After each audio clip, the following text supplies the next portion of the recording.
Another major round of ice is possible for northern lower Michigan, and this is almost on the 1 year anniversary of the catastrophic ice storm that we saw last year. Now, the main differences are last year, some areas saw up to 1.5 inches of ice. This time, we're expecting enough to cause some issues, but not those kind of issues, which is great. However, there still will be a couple localized power outages. Some of those might even last a day or two if we get hit particularly heavy, and that would be over by areas that weren't really impacted by the previous one. So maybe Traverse City, the Leelanau Peninsula, more toward Kalkaska, Mansalona, Antrim County. So we'll just have to watch out for those areas specifically because those trees have not been broken and decimated like the ones around Gaylord and Atlanta. So a lot's to watch out for here in terms of the ice storm. I think we'll have major impacts for sure. Travel will not be great at all. But in terms of what we had compared to last year, this should be at least one level down from that. So still significant, but not catastrophic. Okay, so timing wise, just for this is starting at 7 o'clock in the morning for your Sunday. We have snow coming down initially, maybe several inches of it initially as well. That starts to hopefully melt off a little bit before the freezing rain falls because that would just contribute to more weight on the trees and things like that. But now this is what I want to point out here, though, is when we start transitioning over to freezing rain. This is 2 p.m. into your Sunday afternoon.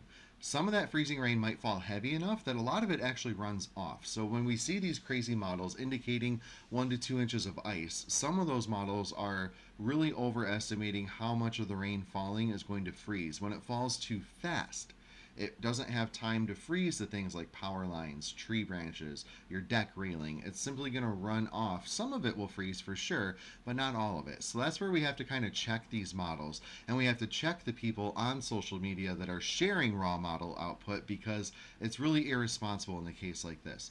Not all of it is going to freeze into ice. So as we go throughout the next several hours, we have that very heavy freezing rain coming down still. So again, not all of it will freeze, some of it for sure, but not all of it. Here's what happens though. We could have a brief break right here where we get more in store of just rain briefly before that changes back over to freezing rain, as you can see right here. So now we're getting into early Monday morning, intense freezing rain. And remember, the more intense it is, the more likely it is to run off, which would actually be kind of a better case scenario. It's the light to moderate freezing rain that gives each individual drop a chance to freeze. When it's too heavy, it doesn't have that chance.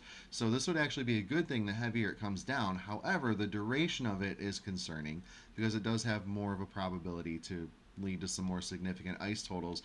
But by the time we get into 4 o'clock in the morning Monday, we have that possibility from Cadillac through Gaylord, Sheboygan, even all the way up into areas like Drummond Island and the eastern UP. Now, what's going on for Traverse City, Charlevoix, Petoskey, and St. Ignace and the Mackinac Bridge, this model thinks that's going to be in the form of sleet. I do think that we will have sleet and freezing rain mixed together, which can also stick to things like power lines and tree branches and cause issues there as well. Also, very much issues on the roads driving too, right? Now, by the time we get toward right here, which is 9 o'clock in the morning on Monday, that's when we have the possibility for that freezing rain to start to wrap up. But look how quickly it switches over into some snow, and that initial couple hours of snow could stick to things as well if they're still wet and haven't totally frozen over yet. Then the snow continues, and we get several more inches of snow on top of that. So in terms of icing, again, I think it'll be a big issue, but not as catastrophic as last year. I would still anticipate power outages.